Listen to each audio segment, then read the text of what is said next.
The views and opinions expressed by the hosts and the guests do not reflect those of the show, the management, and the company. Hello, sa ako dito, tamang oras mismo po ba ito? Mr. Martinez po ito. Aaksyonan po ba agad natin yan? Ora mismo. Tandaan nyo, ito yung dating airport.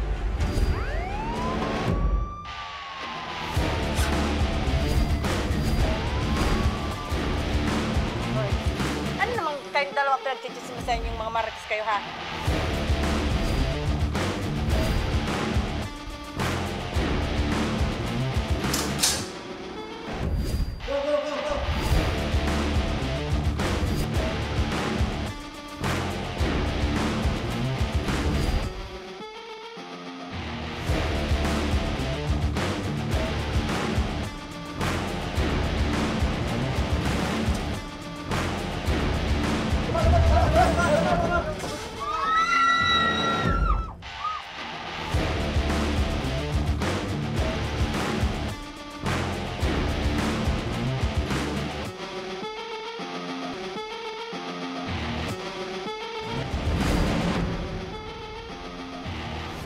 Magandang hapon sa inyong mga ka-aksyon. Live na live tayo ngayong araw ng Miyerkules para magbigay ng serbisyo publiko. At live tayong napapakinggan sa 90.3 Radyo Ragon Sorsogon, 88.3 sa Catanduanes, 90.7 Legazpo City. At live rin tayong napapanood sa ating YouTube account. At napapanood rin tayo sa Congress TV tuwing alas 7 hanggang alas 8 ng gabi. Mula Lunes hanggang Biyernes sa Congress TV, Digital Channel 15 sa Metro Manila at Channel 62 sa GMA For the Box. At mga ka-aksyon, napapanood na rin ang Tabang Ora mismo sa Channel 10 sa Masbate. Umpisa na natin ang Tabang Ora mismo mula sa Camarines Norte. Isang ginang ang dumulog sa ating programa upang humingi ng tulong na makausap ang kanyang dating kinakasama. Dahil makalipas daw ang 6 na taon mulang nang makalaya ito sa bilangguan noong taong 2019 ay hindi na raw ito bumalik sa kanila at hindi na nagbigay ng suporta para sa kanilang nag-iisang anak. Ang panawagan, panoorin po natin ito. And mga ka-aksyon, para sa reklamong ito, makakausap natin si Aisa Dasco mula sa Paracali, Camarines Norte. Magandang hapon, Aisa. Magandang hapon po, sir. Opo, kamusta na po kayo ngayon? Okay naman po, sir. Opo. Kailan, maaari nyo bang maikwento sa amin, kailan po ito nakulong itong dati mong kinakasama? Anong dati ko po, yung pong dati kong kinakasama is nakulong po yan, October po. October? 5 months lang po kami nagsama yan. Opo. So, ibig sabihin, ma'am, before itong makakulong, nagdadalang tao ka na? Opo, sir. 3 months na po. Opo. Ilang taon po ito nakulong itong dati mong kinakasama, ma'am? Matagal po, sir. Taon din po. Taon. Okay. Nung nalaman mo, ma'am, na 2019 na nakalaya na itong asawa mo, ma'am, ano po yung inaasahan mo sana? Inaasahan ko po, sir, na babalik po siya sa amin. Opo. Nagbalik po siya, 3 years old na po yung bata. May kasama po yung babae. Asawa daw po niya yun. So, ibig sabihin, ma'am, nang bumalik sa inyo, mismo sa bahay ninyo, meron pa itong kasamang ibang babae? Opo, may kasama po ibang babae. Asawa daw po niya. Ano yung naramdaman mo nung mga araw na yun na may pinakilalang ibang babae? So, nagulat po ako, sir. Saka yung parang na wala na rin po akong tiwala sa sarili ko na parang hindi na po siya babalik sa amin. Kasi taon ko po yung hinintay. Opo. Pero alam niya ba na meron siyang anak sa'yo, ma'am?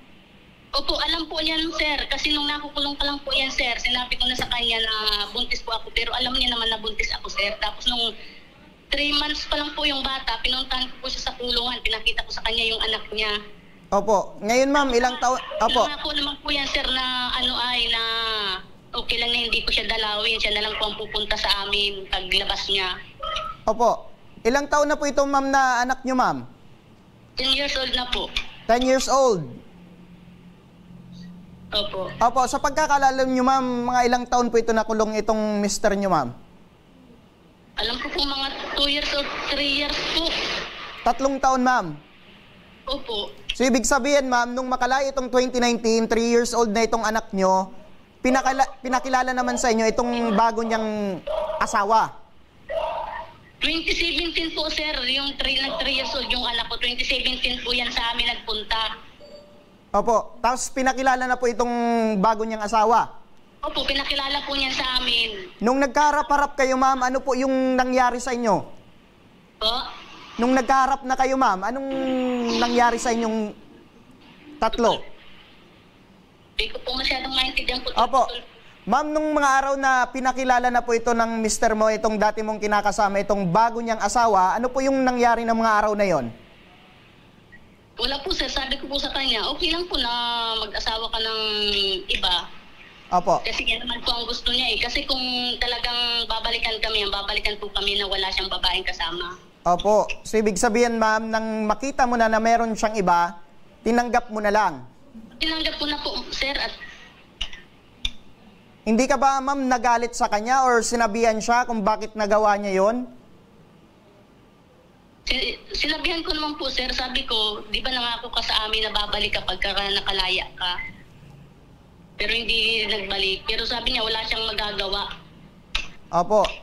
So, ibig sabihin, ma'am, talagang nung makalaya na ito, talagang buo ng desisyon na iwan kayo at sumama na sa ibang babae.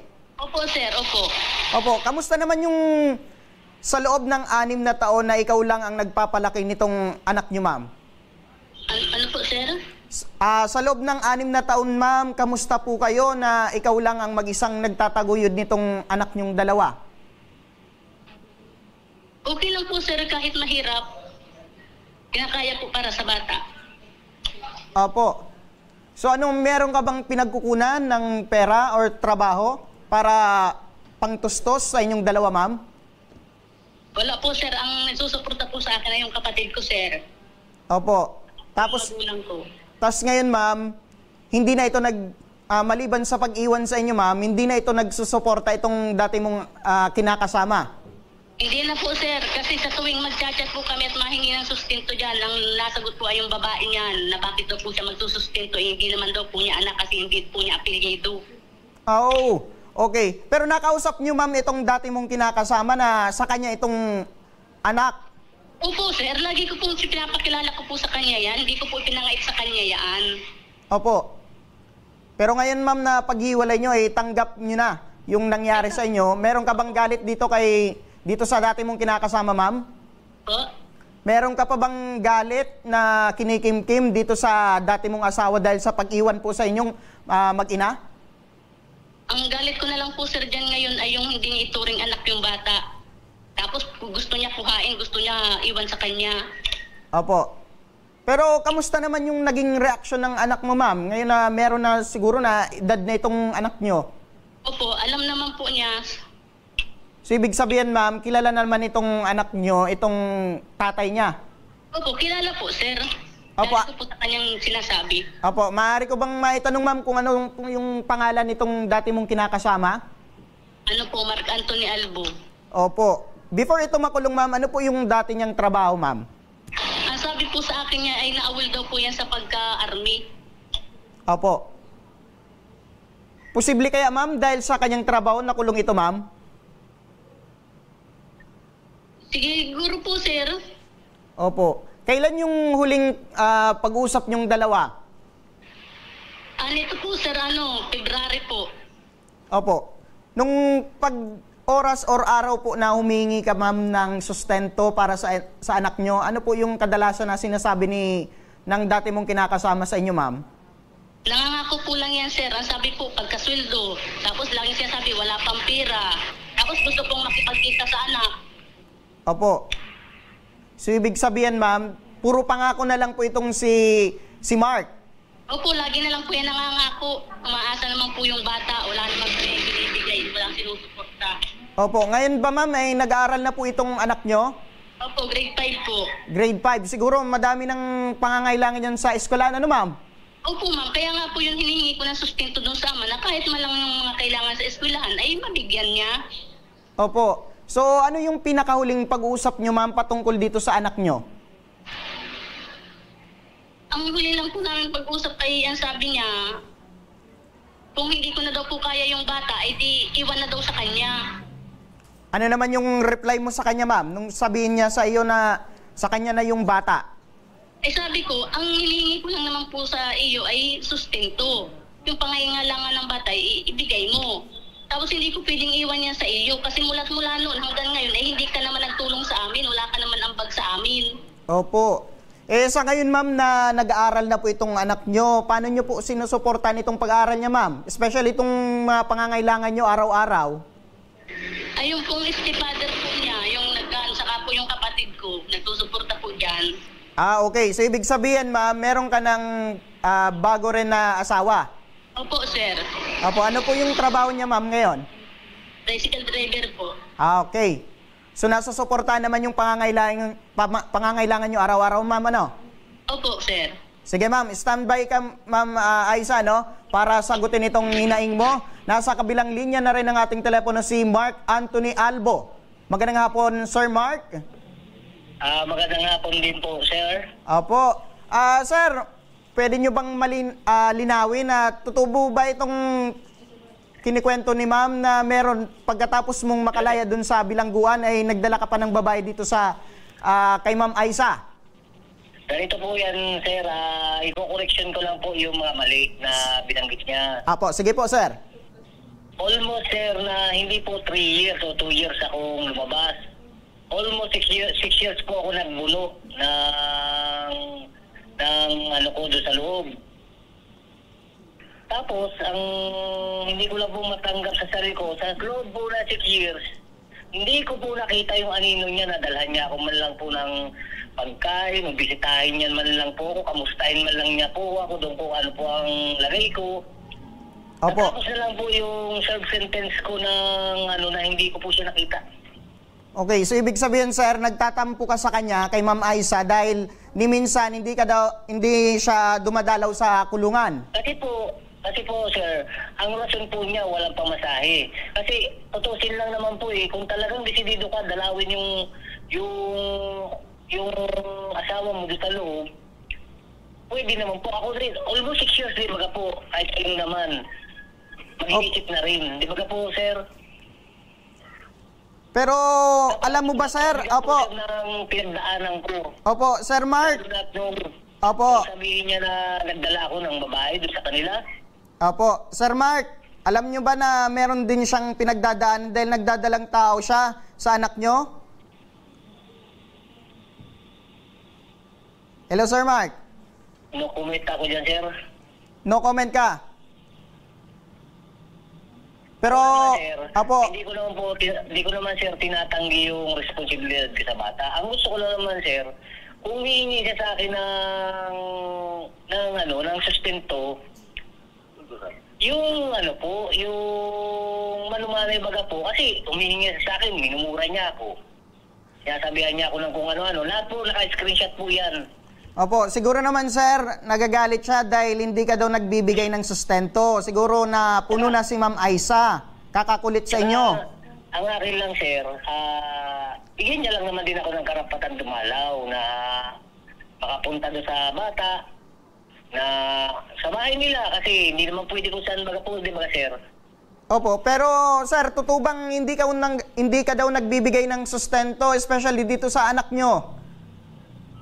Sa totoo lang, sir, kailan lang naman din kami nag-contact niyan tungkol sa about sa sustento. Okay, so totoo nga, sir. Ang akin lang naman, sir, willing naman ako magbigay. Opo, willing ka, sir, magbigay, pero hindi ka... Sa bata ko, sir, ibibigay. Hindi sa magulang, hindi ko saan. Kasi kung nag-aaral na po yan, marunong na yan lumawak ng pera. So, ibig sabihin, sir, mas gusto mong ibigay na lang sa anak mo. Pero ibibigay ko po mismo kaharap siya, kaharap ako na mismo sa bata kasi marunong na po mag-budget yan. Okay. Na. Sige, sir. Pero nagawa mo na ba ito, sir, na bigyan itong sustento itong anak mo? Hindi nga ako, sir, nagbibigay kasi hindi sa magano sa akin, sir, kung ano-ano pa sinasabi niya sa akin. Hindi. Ang sinasabi ko, sir, sinubukan mo na bang magbigay ng sustento mismo na ibinigay mo dito sa anak mo? Hindi pa nga, sir. Oh. So, ibig sabihin, sir, wala ka pang ibinibigay na sustento dito sa anak mo, sir? Wala pa nga, sir. Kasi naman ako sa conclusion ko kung paano ako sa bata. Umuwi ako sa Okay, sir, medyo malabo po yung signal mo na, sir. Pakihanap na lang po ng signal nyo, sir. Okay, balikan ko muna si Ma'am Aiza. Ma'am Aiza? Hello, Ma'am Aiza?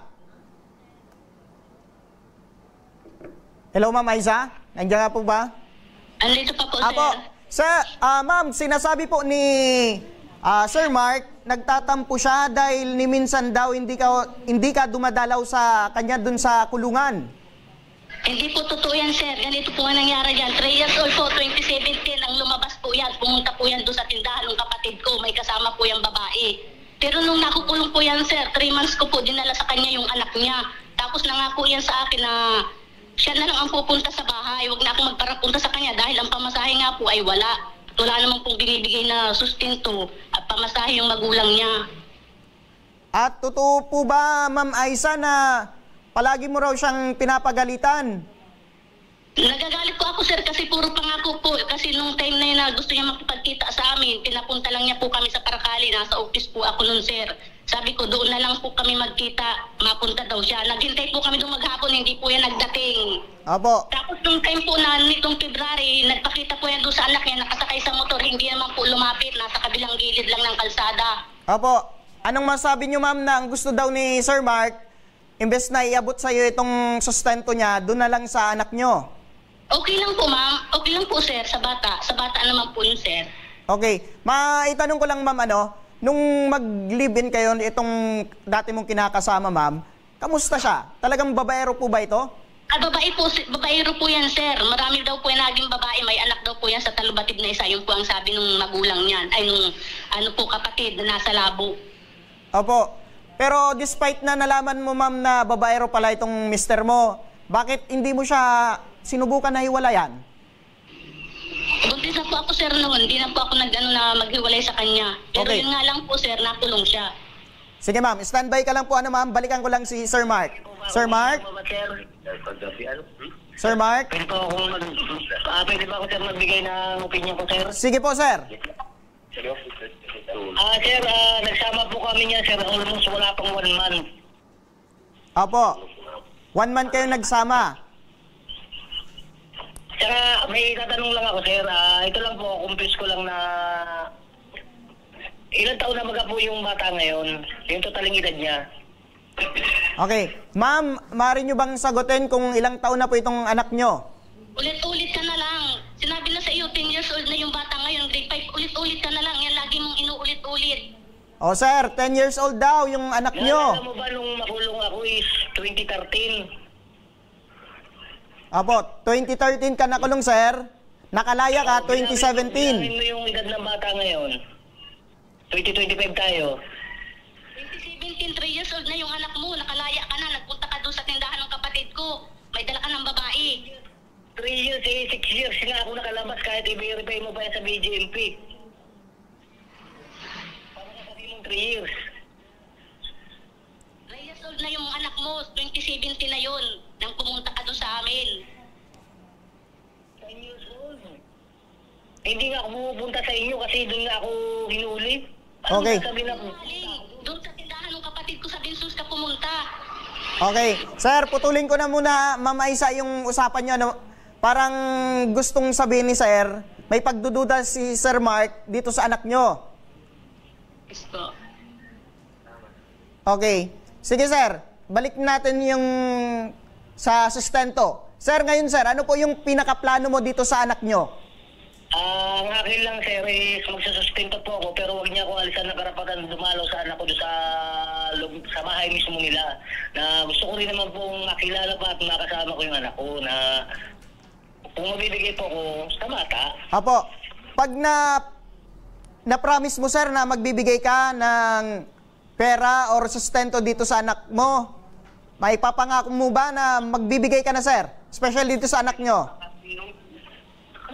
Nakapangako po ako, sir, na kasi ako naman po, may sasalita naman ako. Ang gusto ko lang naman po, mas gusto ko pa makilala yung anak ko na kahit naman baga po sinong ama, kahit na ganito po ako, siyempre, gusto ko pong makasama yung anak ko na Opo. kilala niya pa rin ako bilang ama. Sige, Sir, kailan mo planong or gusto mong magbigay na ng sustento dito sa anak mo?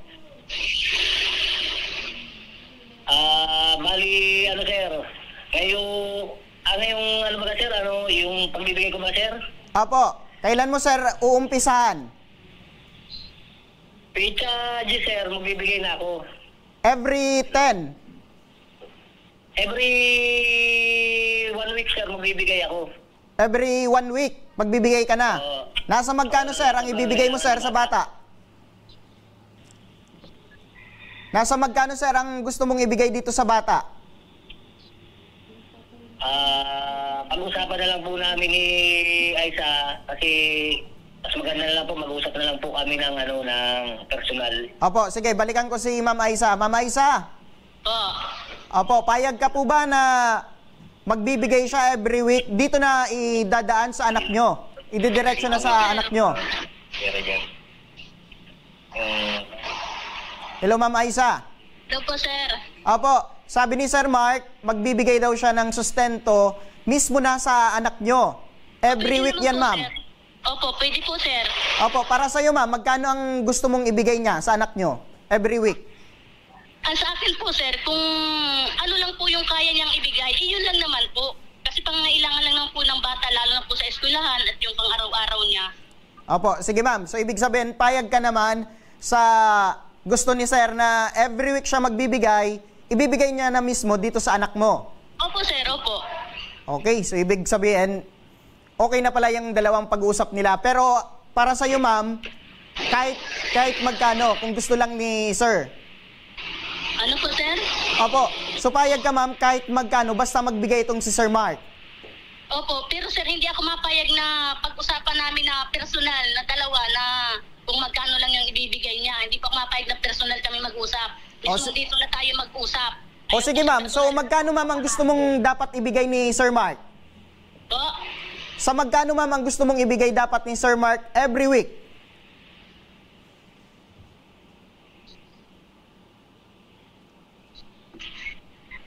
Di ko po, sir, alam kung magkano po ang sa bata, ang kailangan ng bata. Dapat, ma'am, meron ka ng kumbaga total para naman mapag-usapan nyo. Kung gusto nyong wag na kayong mag-usap na dalawa, dito na ang pag-usapan natin. Ikaw, ma'am, sige na, mag-presyo ka na, ma'am, kung magkano yung gusto mo talaga. Pag every week po, sir, pwede na po yung mga 4,000. Napakaliki, parang malaki yan, ma'am, 4,000 every week. Ay, di gawin na lang po natin, sir, mga sa isang buwan ay 5,000. Every month, 5,000, ma'am. Opo. Opo, balikan ko si Sir Mark. Sir Mark, opo, kaya ba 5,000 every month? Paano yan, sir? Ang gusto nila, sila lang ang bubuhayin ko. Paano naman yung anak ko? Single father lang din ako. So, ibig sabihin, sir, meron ka din na anak dito sa bago mong asawa? Meron ako, sir, anak na isa is 2 years old. Paano yan, sir? Kung sila lang naman ang pupunuhan ko ng sweldo ko, paano naman yung anak ko, sir? So magkano, sir, ang gusto mong ibigay dito sa anak nyo every month? Kasi kung every month, sir, kung sa pangangailangan naman ng bata, sabi ko nga, sir, every week magbibigay ako. Pero wala ko sinabi, sir, na every month ako magbibigay sa kanila ng hinihingi nila. Sige, sir. Sabi man, sir, sige, sir. Extortion naman yung ginagawa nila sa akin na yan. O, sige, sir. Every week, magkano, sir, ang ibibigay mo? Ang bibigay ako, sir, ng kaya ko na, halimbawa, 1,000. 1,000? Kasi kung 5,000 man, sir, ang hihingi nila sa akin, parang sinasabi nila, sila lang gusto kong buhayin. Tsaka, napakalaki niya, sir, para sa bata lang. So, every week, sir? Yung anak ko lang. Opo, sir. So, every week, gusto mong magbigay 1,000 pesos? Okay. Kaya ko lang, sir, pero yan yung halimbawa ko na 1,000, 800, basta meron ako, sir, okay. bibigay ako. Okay, sir. Isarado na natin sa 500 to 1,000 every week. Sige. Ma'am Aiza, payag ka ba? 500 to 1,000 every week? Payag na po ako, sir, doon. Okay, sige. Standby lang po kayo, ma'am. Para sa legal na aksyon, maaaring harapin. Nasa kabilang linya ng telepono natin si Attorney Jesus Lapus. Magandang hapon po, Attorney. Yes, magandang hapon po sa inyo at sa ating mga tagapakinig. Opo. Attorney, ano po kaya ang maaring gawin ni Aiza kung hanggang ngayon po ay, kumbaga, hindi pa na nagbibigay ng sustento dito sa itong dati niyang kinakasama sa anak nila? Marami pong pwedeng gawin si Miss Aiza kasi sa batas po, pwede niyang kasuhan ito si Mark ng either civil case or criminal case. Kasi kahit hindi sila kasal at may tuturing na illegitimate child yung 10 years old nilang anak, Opo. may responsibilidad pa rin si Mark para sustentuhan itong yung anak nila kay yung anak niya kay Aiza. So, unang-una po sa civil case, maaari po si Aiza ang mag-file ng petition of support sa family court kasi yun nga po, base sa Article 195 ay obligado po itong si Mark na magbigay ng support sa kanilang anak. And ang kailangan lang naman po nilang i-pruebahan doon is yung relationship. But since hindi naman po kinakaila ito ni Mark yung anak nila, okay na po yun dun in that regard. Pero yung pinag-uusapan po nila kanina kung 5,000 o kung magkano po yung ibibigay per week, magdedepende po yun syempre dun sa kapasidad din naman ni Mark. Kasi Opo. kung hindi naman siya kumikita ng ganong kalaking pera, syempre titignan din yan dun sa kapasidad niyang kumita at saka dun sa pangangailangan ng bata. So, yung korte po ang bahalang doon, mag-decide kung magkano talaga yung ibibigay ni Mark kung humantong po sa ganong sitwasyon na magkakasuhan sila. Sa criminal naman po, meron din itong kakaharapin si Mark, posibleng kaharapin kung hindi siya magbigay ng sustenso. Unang-una, pwede to sa Republic Act 9262 or yung Violence Against Women and Children kasi may ituturing po itong economic abuse kay Aiza. So, ito po, may kulong to at saka may penalty rin to na kailangan babayaran mo na pera. Opo. Tapos pwede rin po itong pumasok sa Republic Act 7610 sa child abuse kasi syempre since hindi niya binibigay ng suporta dito sa bata, makakonsidera ito na parang kumbaga delikado sa well-being ng bata nilang anak, especially ito minor de edad. So yun po yung mga maaaring kaharapin ni Mark, hindi siya magbigay ng sustento dito sa kanilang anak. But since yun nga, mukha namang itong si Mark sang-ayon naman sa pagbibigay ng suporta, hindi naman niya tinitinay yung relationship niya kay Aiza sa anak nila. Opo. Siguro, maaari po siguro pag-usapan na lang nila. Siguro, syempre, kasi ito si Mark, kung hindi naman niya kaya magbigay ng hinihingi ni Aiza, kasi may anak din yata, sa kabila po, yun po ang narinig ko, baka siya naman yung makasuhan din dun sa kabila kung hindi siya magbigay dito sa kabila at para lang mabigay lahat kay Aiza sa anak nila. So, yun siguro po, mag-ano na lang sila, mag-uusap na lang sila kung ano ba yung kapasidad dito ni Mark na magbigyan ng sustento, kung ano ba yung mga pangangailangan ng anak nilang 10 years old. Tapos, mag-agree na lang po sila. Opo. Sige po, Attorney, maraming salamat po. Malinaw po sa amin. Attorney Jesus Lapus. Maraming salamat po ulit. Apo, maraming salamat din, sir. Ayan, balikan ko si ma'am at sir. Sir Mark, malinaw po ba? Opo, pero sabi ni attorney, malinaw din na depende rin sa kapasidad mo, sir. Sa akin naman, sir, kung ano po yung magandang legal na pamamaraan, doon po ako. Sige, sir. Ma'am Aiza, narinig nyo po na... Hello, Ma'am Aiza. Hello po, sir. Apo, narinig nyo si attorney na may kaakibat itong kaso in case po na hindi talaga makapagbibigay ng sustento ito si Sir Mark. Opo, sir. Opo, willing ka na, ma'am, makipag-usap dito kay Sir Mark para sa kung anong magiging process or pag-usap nyo? Opo, sir. Opo. Ayan mga ka-aksyon, para maging formal na ang kanilang pag-uusap, idudulog na natin ito sa MSWDO. Ayan, tinatry po natin na tawagan itong MSWDO para sa kanilang formal na pag-uusap na dalawa. Ayan, balikan ko lang si Ma'am Aiza. Ma'am Aiza, kung meron kang mensahe dito kay Sir Mark, ano yon? Sasabihin ko lang sa iyo, Mark. Huwag kang magpuro pangako sa bata. Huwag mong paasahin ang bata. Kung ano yung sinabi mo na gawain mo para hindi na asa yung anak mo. Apo. Ikaw, Sir Mark, ano rin po yung mensahe mo? Ang sa akin lang niya, sir, hindi naman ako nananako. Bigyan mo na ako ng karapatan na mabisita, makasama man lang yung anak ko.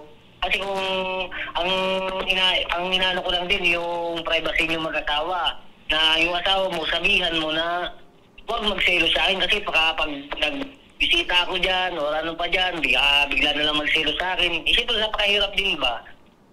Apo. Pero willing ako na magsustento sa anak ko. Apo. Sige sir, nakikita namin na willing ka naman na magbigay ng sustento dito sa anak nyo, sir. Willing na willing, sir. Apo, pero narinig Hindi nyo... ako alisan, sir, ng karapatan na dalawin yung anak ko. Apo. O ma'am. Kahit kailan hindi kita inalsa ng karapatan mula nung maliit pa yung bata hanggang ngayong malaki na. Sige. Sinabihan mo ko na wala ka naman naiambag sa akin. Hindi ko naman kukunin sa iyo yung anak mo eh. Sinasabi mo na hindi mo anak yung bata ha. Tinatanggi mo baga, hindi mo anak yung bata. Lagi mo tinatanggi. Makasama yung Okay. anak ko or makilala niya pa ako. Okay. Para hindi Sige naman ma'am, sige ma'am. Sir Mark. sabihin na- Ma'am Aisa, Sir Mark. Ma'am Aisa, Sir Mark. Ano po? Sige, ituloy na lang natin yan na pag-usap nyo, ano ma'am. Dahil narinig nyo naman yung si attorney, yung legal na action para dito sa hinaing mo, ma'am. Ano? Kami po ay tutulong at sasamahan po namin kayo na makapag-usap po sa pwedeng proseso ng pag-usap nyo regarding dito sa sustento nyo dito sa anak nyo, ma'am, dyan sa Paracali, Camarines Norte. Ano, ma'am? Yes po, sir. Sige. Maraming salamat po, ma'am Aisa at Sir Mark. Apo. Apo, kung meron ka, ma'am, na mensahe, ano po yun, ma'am? Ano po? Kung meron kang mensahe, ano po yun, ma'am? Message ko lang po sa inyo, sir, ay maraming salamat po at ako po natulungan po ninyo sa kausap po sa aking kinakasama, sir. Maraming salamat po.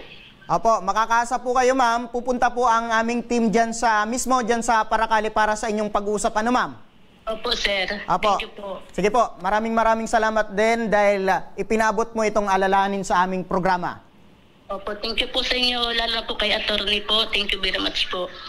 Ayan mga kaaksyon, at sa pagbabalik ng Tabang Ora mismo, isang matandang babae, bugbog sarado umano mula sa isang lalaking palaboy-laboy sa palengke ng Malilipot, Albay, ang buong reklamo. Abangan mamaya, kaya huwag kayong bibitaw at magbabalik pa ang Tabang Ora mismo.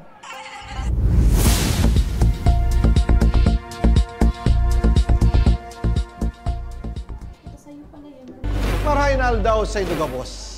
Ang aldaw na ini ay para sa Indo, para sa tuyang mga kababayang Bicolano na nangangaipuhan kan kalinga, asin manlain-lain na medikal na serbisyo.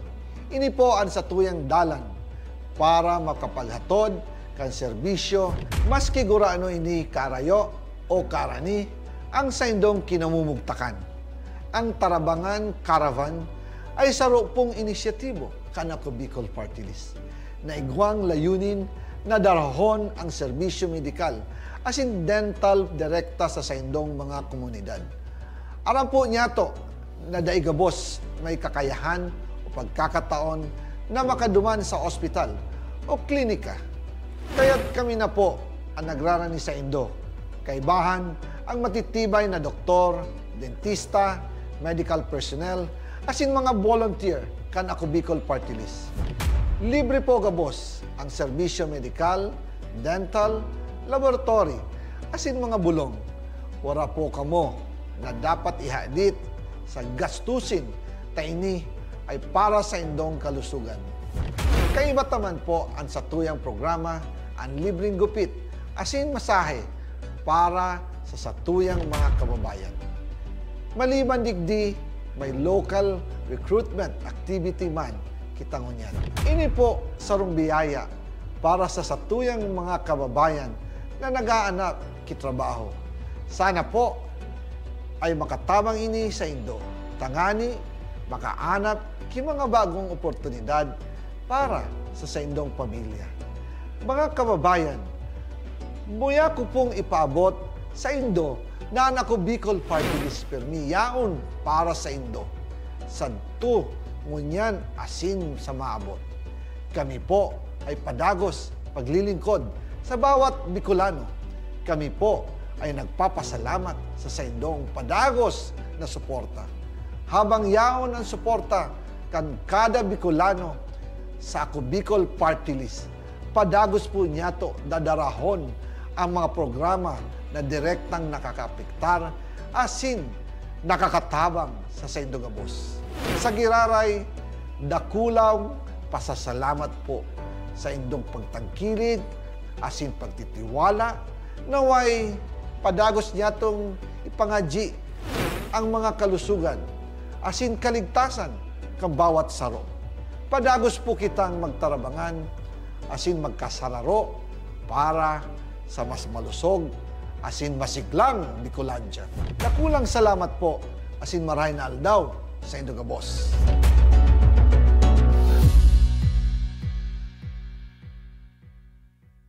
Jericho Rosales po, Bicolano. Ngunyan takaypuan, kitabang at kasurog sa edukasyon, sa kalusugan, at kabuhayan sa panahon ning sakuna. Ang Ako Bicol, katabang at kasurog ta sa pagtaoki scholarship sa mga aki na nangangaypuan. Katabang at kasurog ta sa kalusugan, kasurog sa pagpasar ni Eddie Garcia Lo. Bilang ermano ng bawat Bicolano, ang muya kong party list may plano. Kaya ang suporta ko sa Ako Bicol.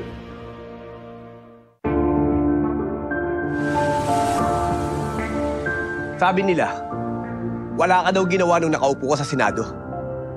Ano pinanindigan mo? Pinanindigan ni Senator Lito kaming mahihirap. Binigyan niya kami ng libreng tulong legal para umunlad. Gagawin ko ang lahat para magbayad sila. Kot! Ang sabi nila, artista ka lang. Ano bang magagawa ng isang action star? Marami nang nagawa si Senator Lito. At ang isa dito ay yung pag-aksyon niya para sa kapakanan naming mga manggagawa. Ang sabi nila, hindi ka daw nakapagtapos sa pag-aaral. Paano mo kami matutulungan? Hindi nga siya nakapagtapos, pero ginawa niya ang lahat para kami ay makagraduate na! Ilan lang yan sa maraming nagawa ni Senator Lito Lapid. Lito Lapid. Dumanas ka man ng hirap. Lahat ng sabi-sabi sa'yo, inaksyonan mo. Kung ako'y nakaahon, kaya nyo rin. Kaya natin lahat lumaban at umunlad. Tatak Lingkod Lapid, Supremo ng Senado. Lito Lapid, number 35 sa balota. Lito, Lito, Lito Lapid! Lito, Lito, Lito Lapid! Lito, Lito, Lito Lapid! Daan-daan na po ang mga nakapagtapos at may mga kanya-kanya ng propesyon. Sa kanilang pagpupunyagi, walang masidlan ang kanilang mga ngiti. Inat sa Gabos, nagpapasalamat po ako sa AKB. Gusto ko lang po magpasalamat sa Ako Bicol sa opportunity na tigtatao po arag po sa kuya na estudyante. Dahil naandyan lang, katuwang lagi, Ako Bicol, katabang na, kasurog pa. Hindi rin nagpahuli sa pagtugon sa mga pangailangan ng ating mga healthcare workers at mga frontliners. Sa simula pa lang nitong pandemya, hanggang sa ngayon, walang humpayang pagtulong. Ay, nagpapasalamat po ako sa pagtaunin tabang hali sa Ako Bicol Party List. Salamat kong dakula sa duwang congressman. Kayo nakakatabang sa muya sa gabi. Maaasahan, Ako Bicol, katabang na, kasurog pa. Tucked away in the province of Albay, known for its perfectly shaped Mayon volcano, Misibis Bay Resort, a locally owned 5-hectare private island resort. The resort is ready for all those looking to balance tranquility and adventure. This tropical destination is where guests can either choose to relax under the palm trees or have an adventure under the sun. It features modern and luxurious rooms and villas, recreational facilities, and sophisticated services.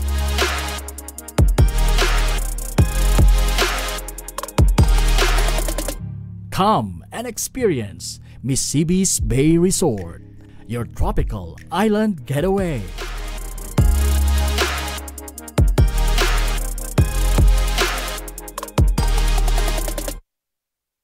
problema sa tubig, agarang binigyang solusyon. Nagpatayo ng mga solar-powered water supply system sa mga liblib na lugar. Libre, malinis at maaasahang supply ng tubig 24/7. Dakulaon ng pagpapasalamat niya mo dahil may kamalilinguan habang kami nabubuhay. Dakulaon nining tabang para sa gabos na tao digdi. Salamat po. Para sa ating mga kababayang nasa laylayan, Ako Bicol, katabang na, kasurug pa. Libo-libo na ang mga nabigyan ng tulong medikal. Bata, matanda, kahit sino man, lahat ng mga may karamdaman, may maaasahan. Nagpapasalamat sa Ako Bicol Party List. Hindi po namin makakalimutan ang tulong na dinala ninyo dito sa aming bayan. Maraming salamat po. Dahil iisa lang ang tunay na nagmamalasakit. Ako Bicol, katabang na, kasurug pa. Nagbabalik ang tabang. Ora mismo, ito mga kaaksyon, isang matandang babae ang walang awang binugbog ng isang lalaking palaboy-laboy sa public market ng Malilipot noong ika-31 ng Marso. Nasa kabilang linya ng ating telepono si Ma'am Elizabeth Fernandez, ang kapitan ng Poblasyon 2, Malilipot, Ablay. Magandang hapon, Ma'am Elizabeth. Hello po. Good afternoon po, sir. Opo, Ma'am. Kap, nabalitaan nyo na po ba itong nangyaring pambubugbog dyan sa public market? Opo. Opo. Ma'am, maaari nyo bang maikwento sa amin man kung ano talagang totoong nangyari? Yung ano po, sir? Yung nangyari? Opo. Actually, sir, nabasa ko lang po, sir, kasi nasa hospital ako. May emergency kami kang time na ito. Opo. Nabasa ko na lang po yung pinagpo-post na isa sa mga barangay Gagawad sa Barangay 1. Ako po, baguhan po ako, sir. Bago lang po ako dito sa Barangay 2. Kaya, pinagtanong-tanong ko din po, iyan nangyaring iyan. Opo. Last last na ang barangay captain po pa, si Captain Bonape Coral, may nangyari na daw po na parang solusyon na doon sa problema dyan, Kibo. Opo. Pero parang hindi po na-aksyonan. Siguro po may mga kadipisilan kung paano. Kaya hindi na ituloy yung hindi na ituloy yung plano ninda kung ano ang dapat magawin doon. Opo. Kap, may tanong ko lang itong nambubog na palaboy-laboy na lalaki, taga dyan po ba dyan sa barangay? Ano po, palagi po talaga siya dyan sa may tindahan, sa may market. Pero po, taga Santa Cruz siya. Opo. Meron na bang insidente na meron din itong sinuntok or binugbog dyan sa inyong lugar? Ko lang po, sir, ngunyan ko lang po. Pero hindi ko man siya nahihiling dyan sa may saod. Alagad po, hindi ko siya nahihiling naging violente. Opo. Ang ano ko lang, naghagad lang po siya kikwarta sa mga nag-aaragi. Pero Opo. Yung may tigkulog siya, di ko po aram. Opo. Ano kaya yung naging rason, ma'am, kung bakit sinaktan itong lalaki, itong matandang babae, ma'am? Ano kasi po, yung kapatid niya nandito sa akin kahapon, parang na ito si Buk na ayaw niyang may siya. Parang ayaw niyang may kalaban siya. Na so naghihingi baga po dyan ng pera sa Opo. Parang ganun daw. Sabi ng kapatid ng babae. Opo. Gusto niya, siya lang daw ang nandoon. Opo. Matapos itong pangyayari, ma'am, ano po yung ginawa ng barangay regarding po dito, especially dito sa lalaking nambugbog?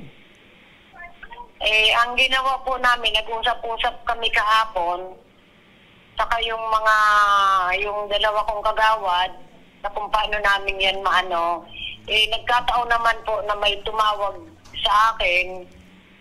At the same time, may communication letter po na kami galing sa MSWDO.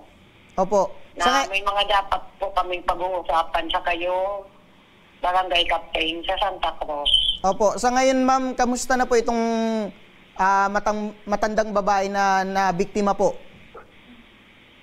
Ay, ano po ito, sir? Kamusta na po ngayon, ma'am, yung matandang babae na biktima po nitong... Kanina pong umaga nagpa-medical certificate. Sinabihan ko yung kapatid na sabi ko magpa-medical certificate. Opo. Ano daw, ma'am? Oo, magpaano sila para may basihan na talagang may ginawa sa kapatid niya. Opo. Saka po, nagpa-blatter naman po siya digdi sa amin kasi po, dito daw sa barangay Diyos nangyari. Opo. Vicinity ng barangay Diyos. So, ibig sabihin, ma'am, hanggang ngayon po ay, kumbaga, puno pa ng pasa itong mukha ni Nanay Rosa. Oo. Inihintay ko lang kasi may pag-uusapan daw kami sa kayong MS saka yung tumatawag sa akin. Opo. At yung barangay captain sa Santa Cruz, ma'am. Sa Baya. Opo. How about naman, ma'am? Kamusta na po yung kalagayan ngayon ng itong si Buknoy? Itong tinuturong ng bugbog dito sa kay Nanay Rosa? Ano po ito, sir? Opo. Sa ngayon, ma'am, kamusta din po yung kalagayan ni Buknoy? Itong nambugbog dito sa matang babae. Ano po, parang hindi namin nakikita dito. So ngayon, ma'am, hindi nyo na po nakikita dyan sa palengke? Sa may palengke. Opo. Siguro, baka nasa Santa Cruz. Opo. Sa pagkakalam nyo, ma'am, meron po ba itong pamilya? Ano po, ang alam ko po, may nanay, tatay. May nanay, tatay. Yung tatay, patay na. Opo. Pero sa ngayon, ma'am, in case na bumalik po itong si Buknoy, ano po yung gagawin ng barangay? Ang gagawin po ng barangay, kung ano po ang mapapag-usapan natin, doon na rin kami, magtutulong kami doon sa mga line agencies na gustong mabigyan ng solusyon ng problema dyan si Buknoy.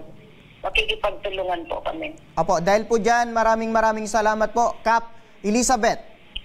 Okay po, sige po. Opo. Salamat din po.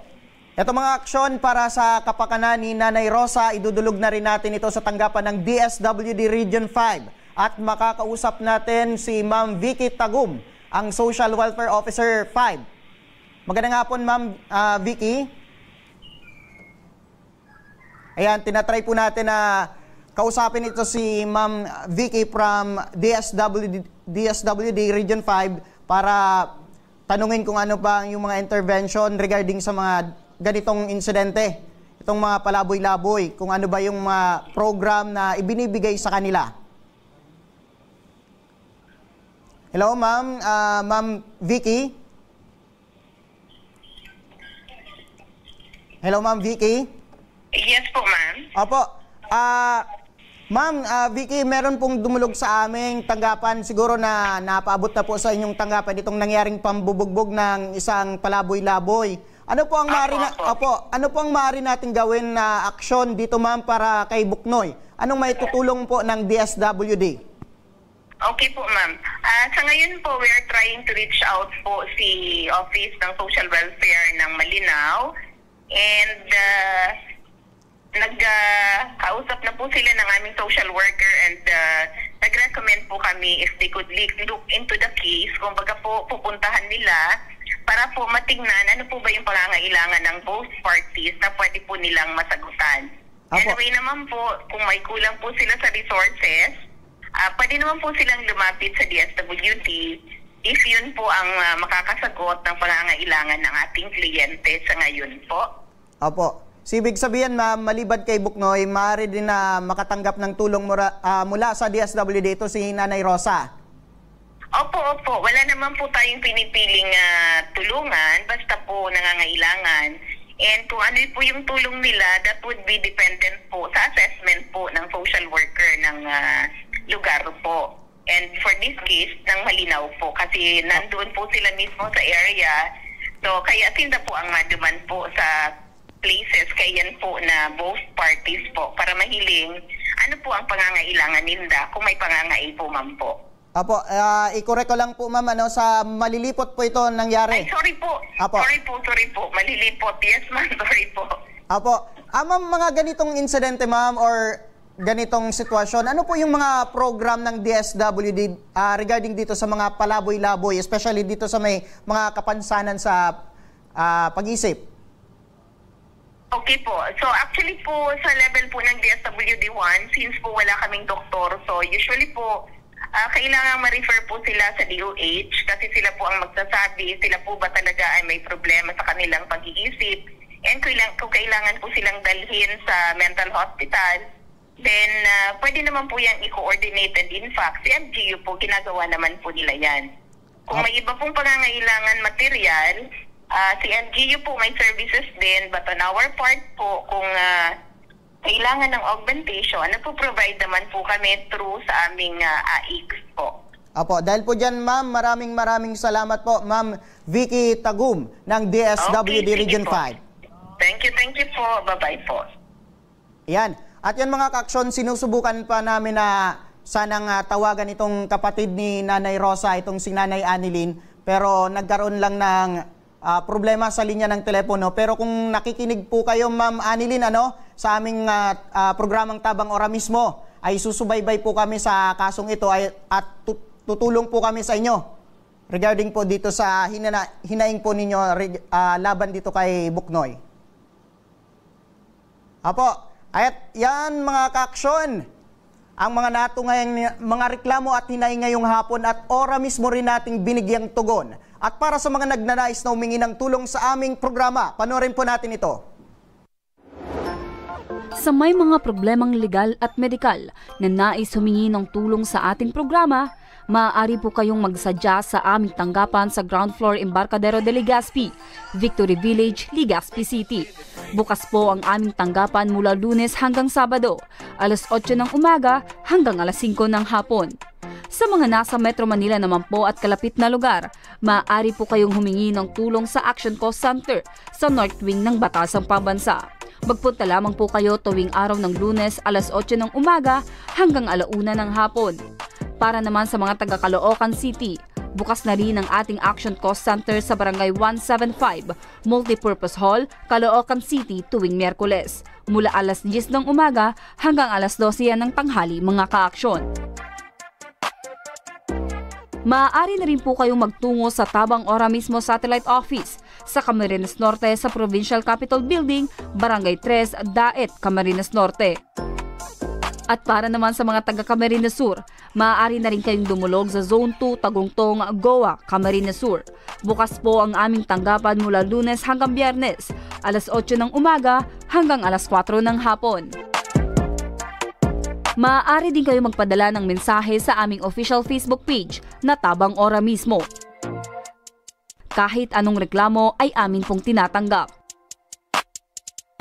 Huwag niyo rin pong kalimutang i-follow ang aming mga official social media account sa aming Facebook account, YouTube at TikTok account, Tabang Ora mismo.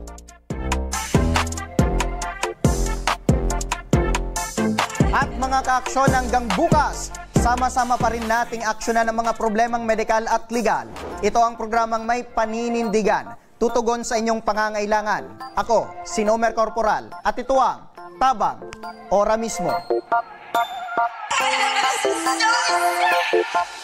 Action ko sa mga nangangailangan, action ko lahat ay dadamayan. Noon at ngayon tayo'y sinamahan, action ko patuloy na magsisilbi. Action ko sa mga nangangailangan, action ko lahat ay dadamayan. Noon at ngayon tayo'y sinamahan, action ko patuloy na magsisilbi. Isang masipag na pilantropo, sa hirap at ginawa kasama mo. Malapit ang puso sa mga natutulungan, may aksyon lagi sa